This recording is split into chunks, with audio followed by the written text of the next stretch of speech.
All right, welcome back to my knitting channel. My name is Jen, and this is my channel, Knits in the Wild. It's been a while since I have recorded anything. If you're new here, welcome. Um, Thanks for joining me. It's great to have you here. I just wanted to do a little check-in. I've got some projects and yarn to show you guys. There's been a lot going on in my life over the last couple of months. Unfortunately, we lost one of my cats in July, and that was very sad. Um, and I'm still sad. I miss him a lot.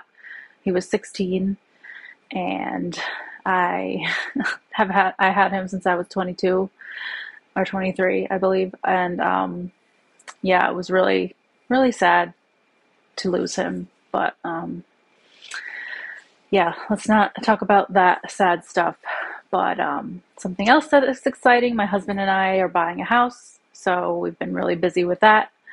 Um, Planning on closing for the house next month. So fingers crossed, everything goes as planned, and we can move out of an apartment finally. It'll be great to have our own space and our own house, and we're very fortunate to be able to do that, especially right now because the housing market is crazy. That's what's been going on the last couple of months. Yeah, so I also started a new job in April, and that was pretty stressful.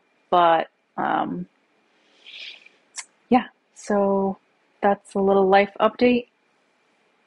Haven't been knitting as much. I do have a couple projects going on right now that I wanted to share. I did finish this tank top. So I started this tank top May 27th, finished it June 10th.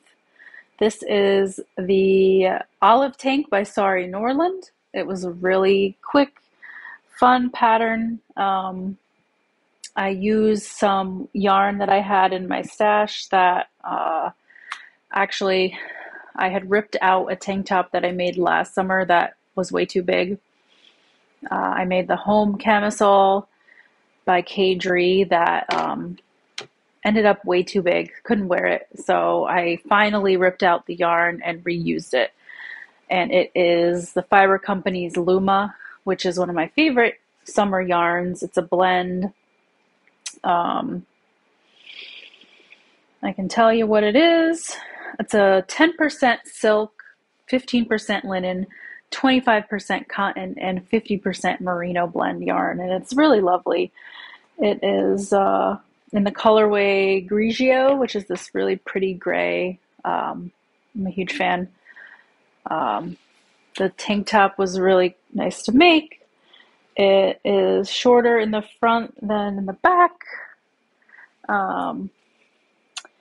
And that is created with short rows in the back.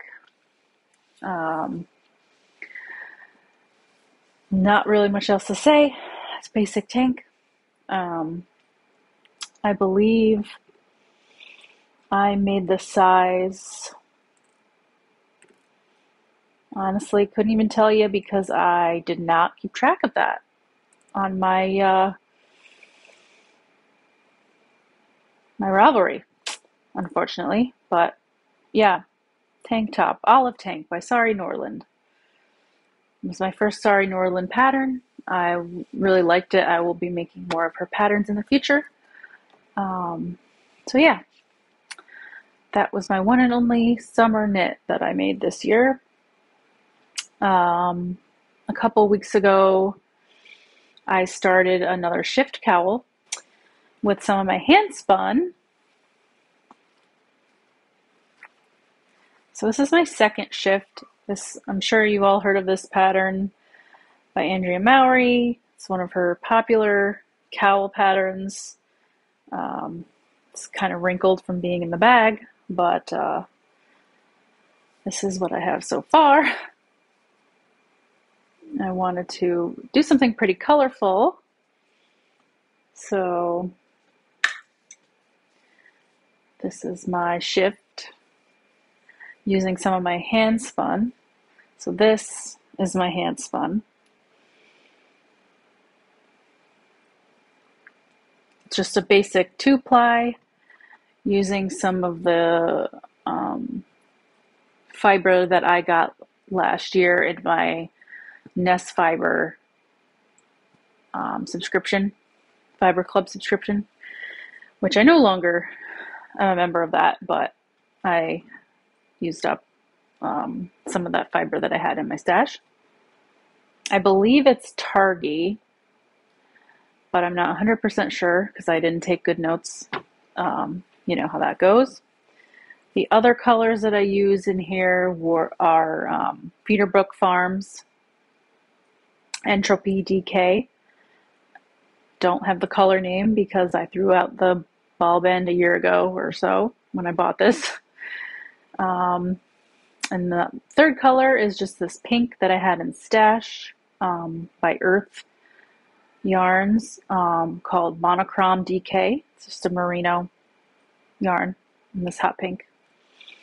So those three colors together, I thought made a really cool, bright, fun color scheme for my third shift cowl. Now this will be fun to wear in the wintertime for a bright pop of color. Almost done with this, but this has been sitting because I have been working on my RHINEBECK sweater. RHINEBECK is a few months away. It'll be here before we know it. I am, of course, making Andrea Mowry's frame sweater, which was released a couple weeks ago now. I'm doing the RHINEBECK knit along, and I'm super excited because I love my sweater and how it's turning out. And I will show you that. So first, I wanted to try to use stash for this sweater, but I didn't have enough yarn to do so. So I went to my local yarn shop called CC's Wool. They feature a lot of local yarn, and one of the colors that I picked out is this beautiful natural wool. And this is from Wandering Feet Farm in Scotticoke, New York, which is a local yarn, local farm. And it is called Farm Blend Yarn. It's a 2-ply DK weight, and it's 86% fin and 14% tunis wool. And it is 100 grams and 240 yards of a DK weight. And it's grown, sheared, and spun in upstate New York. So super local, which I was really happy about. And I just love the color. Like, look at that, like, creamy gray, heathered color. I love it. So this is going to be one of the colors. And my other color is this beautiful yarn by Junction Fiber Mill in White River Junction, Vermont. So couple hours away, so not super local, but still local Northeast yarn. This is a tag. This is one of my favorite yarns because it is just so cool. It's got that color shifting, like spin cycle like yarn. However, it is more local than spin cycle for me, and you get more yarn for the price. So this is a 210 yard skein. And I believe it's like $36, so you get more yarn for the price, which I'm a huge fan of. And this colorway is called Lookout Ledge. It's got these beautiful teals, dark purple, pinks, like mauve color. I just love it. Anyway, wait till you see what it looks like in the sweater. So the framed sweater, if you've seen, is an all-over colorwork pattern, and it's like this little star pattern that alternates colors. And so this is what I've got so far. So it's beautiful. I love it so much. Love how it's working up. The bottom hem, I used some yarn I had in stash. This is just some Knit Picks High Desert Worsted that I had in my stash in the color. Let's check the color because I cannot remember.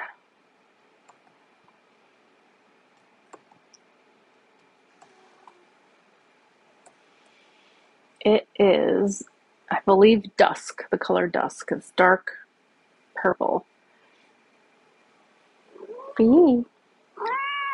Hi. So I have knit the body. I added one extra row or one extra pattern repeat to add a little bit of length. This one right here before I split for the yoke. I am now working the front yoke flat. Flat color work doesn't really bother me. Some people don't like it. It doesn't really bother me. I don't mind doing it. I knit the body from underarm to the hem is about almost 12 inches, I think. The pattern itself, I think, calls for like 10.5 inches, but I like to have a little more length on my sweaters, so it's pretty cropped even at that length on me, but keep adding the length. I definitely think will work better for me. But so this is what I have so far of my frame sweater. I'll give a close up of that. Wow, it looks so much better on camera, to be honest. The pattern. I can't wait for it to be done. And there's the back.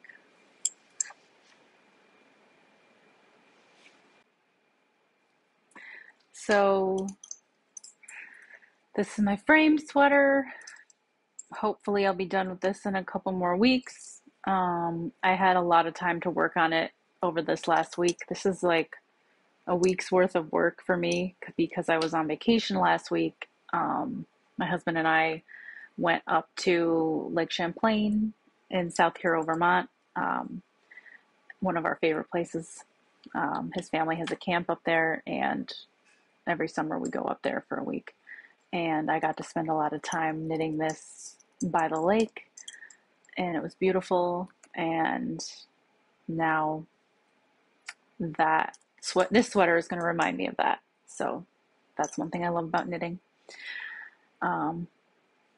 It's also the first project that I have ever knit without my cat, Cedric, who passed away last month.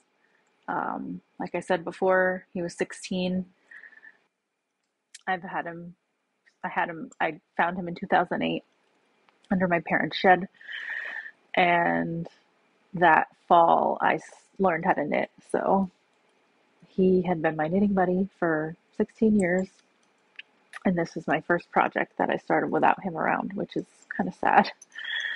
But he's still with me. Still got this lady over here, but she misses him too. But yeah, it was just a realization that I had when I was knitting this the other day. It was like, wow, that's the first project that I've started where Cedric wasn't around. So anyway, this will probably be a short episode because I don't really have that much more to share with you guys. I started a shawl for my birthday, which I shared on my last episode, that I haven't knit since then, so there's not really much else to share. Yeah, so just let me know what you're working on, if you have any RHINEBECK sweaters in the works, if you're planning on going to RHINEBECK this year. I am planning on going to the RHINEBECK Sheep and Wool. It's an hour south of me, so it's an easy drive to get there.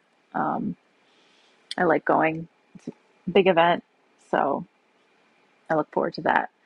There's also another local Sheep and Wool Fest that is basically the same thing as Rhinebeck, just a lot less people, and it's called the Adirondack um, Fiber and Arts Festival or something like that, and that is held up in Washington County, which is about an hour north of us. So I highly recommend that full festival if you are local in the Northeast because it is smaller than Rhinebeck, but same vendors basically. Um, Lots of really nice yarn and fiber. They have classes. Last year I took a bat making class where I learned how to make my own fiber bat, art bat, which was really cool. I had a lot of fun at that. I also got some really nice yarn from some local hand dyers or a local hand dyer. I still haven't used that yarn. Actually, that's a lie. I did use that yarn in my star sign shawl that I have not finished yet. But lovely yarn. Anyway, that's about it. I hope everyone's having a great summer. It's August. I'm looking forward to cooler weather. Today is extremely humid outside and very hot. And I'm looking forward to crisp, cool mornings and being able to wear my sweaters. So, yeah, hope everyone's having a great weekend, and I will see you next time. Bye.